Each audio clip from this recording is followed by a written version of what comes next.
हरे कृष्णा, राधे राधे। नमस्कार दोस्तों, दशा माता व्रत की कथा सुनने से घर में सुख समृद्धि आती है और सभी प्रकार के संकट टल जाते हैं। दशा माता व्रत की पौराणिक कथा के अनुसार प्राचीन समय में राजा नल और दमयंती रानी सुखपूर्वक राज्य करते थे। उनके 2 पुत्र थे। उनके राज्य में प्रजा सुखी और संपन्न थी। एक दिन की बात है, उस दिन पहली होली दशा थी। एक ब्राह्मणी राजमहल में आई और रानी से कहा, दशा का डोरा ले लो। बीच में दासी बोली कि हाँ रानी साहिबा, आज के दिन सभी सुहागिन महिलाएं दशा माता की पूजन और व्रत करती हैं तथा इस डोरे की पूजा करके गले में बांधती हैं, जिससे अपने घर में सुख समृद्धि आती है। अतः रानी ने ब्राह्मणी से डोरा ले लिया और विधि अनुसार पूजन करके गले में बांध लिया। कुछ दिनों के बाद राजा नल ने दमयंती के गले में डोरा बंधा हुआ देखा। राजा ने पूछा, इतने सोने के गहने पहनने के बाद भी आपने यह डोरा क्यों पहना? रानी कुछ कहती इससे पहले ही राजा ने डोरे को तोड़कर जमीन पर फेंक दिया। रानी ने उस डोरे को जमीन से उठा लिया और राजा से कहा, यह तो दशा माता का डोरा था। आपने उनका अपमान करके अच्छा नहीं किया। जब रात्रि में राजा सो रहे थे, तब दशा माता स्वप्न में आई और बुढ़िया के रूप में आकर राजा से कहा कि हे राजा, तेरी अच्छी दशा जा रही है और बुरी दशा आ रही है। तूने मेरा अपमान करके अच्छा नहीं किया। ऐसा कहकर बुढ़िया दशा माता अंतर ध्यान हो गई। अब जैसे जैसे दिन बीतते गए, वैसे वैसे कुछ ही दिनों में राजा के ठाट बाट, हाथी घोड़े लाव लश्कर धन धन सुख शांति सब कुछ नष्ट होने लगे। अब तो भूखे मरने का समय तक आ गया। एक दिन राजा ने दमयंती से कहा, तुम अपने दोनों बच्चों को लेकर अपने मायके चली जाओ। रानी ने कहा, मैं आपको छोड़कर कहीं नहीं जाऊंगी। जिस प्रकार आप रहेंगे उसी प्रकार मैं भी आपके साथ रहूंगी। तब राजा ने कहा, अपने देश को छोड़कर दूसरे देश में चले। वहां जो भी काम मिल जाएगा वही काम कर लेंगे। इस प्रकार नल दमयंती अपने देश को छोड़कर चले गए। चलते चलते रास्ते में भील राजा का महल दिखाई दिया। वहां राजा ने अपने दोनों बच्चों को अमानत के तौर पर छोड़ दिया। आगे चले तो रास्ते में राजा के मित्र का गांव आया। राजा ने रानी से कहा, चलो हमारे मित्र के घर चलें। मित्र के घर पहुंचने पर उनका खूब आदर सत्कार हुआ और पकवान बनाकर भोजन कराया। मित्र ने अपने शयन कक्ष में सुलाया। उसी कमरे में मोर की आकृति की खूंटी पर मित्र की पत्नी का हीरो जरा कीमती हार टंगा था। मध्य रात्रि में रानी की नींद खुली तो उन्होंने देखा कि वह बेजान खूंटी हार को निगल रही है। यह देखकर रानी ने तुरंत राजा को जगाकर दिखाया और दोनों ने विचार किया कि सुबह होने पर मित्र के पूछने पर क्या जवाब देंगे। अतः यहाँ से इसी समय चले जाना चाहिए। राजा रानी दोनों रात्रि को ही वहां से चल दिए। सुबह होने पर मित्र की पत्नी ने खूंटी पर अपना हार देखा। हार वहां पर नहीं था। तब उसने अपने पति से कहा, तुम्हारे मित्र कैसे हैं जो मेरा हार चुराकर रात्रि में ही भाग गए हैं? मित्र ने अपने पत्नी को समझाया कि मेरा मित्र कदापि ऐसा नहीं कर सकता। धीरज रखो, कृपया उससे चोर मत कहो। आगे चलने पर राजा नल की बहन का गांव आया। राजा ने बहन के घर खबर पहुंचाई कि तुम्हारे भाई भौजाई आए हुए हैं। खबर देने वाले से बहन ने पूछा, उनके हाल चाल कैसे हैं? वह बोला, दोनों अकेले हैं, पैदल ही आए हैं तथा वे दुखी हाल में हैं। इतनी बात सुनकर बहन थाली में कांदा रोटी रखकर भैया भाभी से मिलने आई। राजा ने तो अपने हिस्से का खा लिया, परंतु रानी ने जमीन में गाड़ दिया। चलते चलते एक नदी मिली। राजा ने नदी में से मछलियां निकालकर रानी से कहा, तुम इन मछलियों को भूंजो, मैं गांव में से परोसा लेकर आता हूँ। गांव का नगर सेठ सभी लोगों को भोजन करा रहा था। राजा गांव में गया और परोसा लेकर वहां से चला, तो रास्ते में चील ने झपट्टा मारा तो सारा भोजन नीचे गिर गया। राजा ने सोचा कि रानी विचार करेगी कि राजा तो भोजन करके आ गया और मेरे लिए कुछ भी नहीं लाया। उधर रानी मछलियां भूनने लगी तो दुर्भाग्य से सभी मछलियां जीवित होकर नदी में कूद गईं।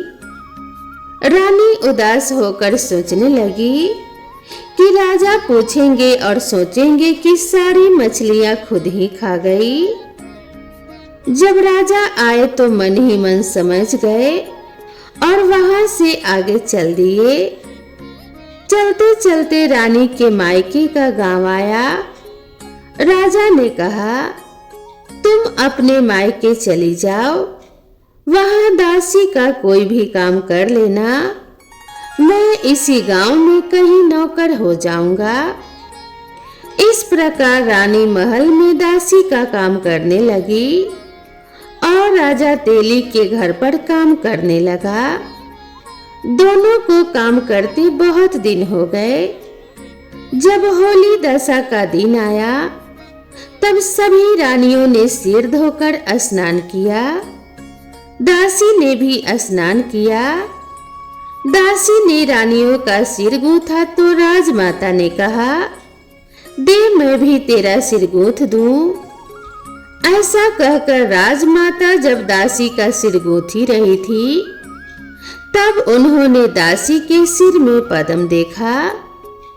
यह देखकर राजमाता की आंखें भर आई और उनकी आंखों से आंसू की बूंदें गिरी। जब आंसू दासी की पीठ पर गिरे तो दासी ने पूछा, आप क्यों रो रही हैं राजमाता? राजमाता ने कहा, तेरी जैसी मेरी भी बेटी है जिसके सिर में भी पद्म था, तेरे सिर में भी पद्म है। यह देखकर मुझे उसकी याद आ गई। तब दासी ने कहा, मैं ही आपकी बेटी हूँ। दशा माता के कोप से मेरे बुरे दिन चल रहे हैं, इसीलिए यहाँ चली आई। माता ने कहा, बेटी तूने यह बात हमसे क्यों छिपाई? दासी ने कहा, माँ मैं सब कुछ बता देती तो मेरे बुरे दिन नहीं कटते। आज मैं दशा माता का व्रत करूंगी तथा उनसे गलती की क्षमा याचना करूंगी। अब तो राजमाता ने बेटी से पूछा, हमारे जमाई राजा कहाँ हैं? बेटी बोली, वे इसी गांव में किसी तेली के घर काम कर रहे हैं। अब गांव में उनकी खोज कराई गई और उन्हें महल में लेकर आए। जमाई राजा को स्नान कराया, नए वस्त्र पहनाए और पकवान बनाकर उन्हें भोजन कराया गया।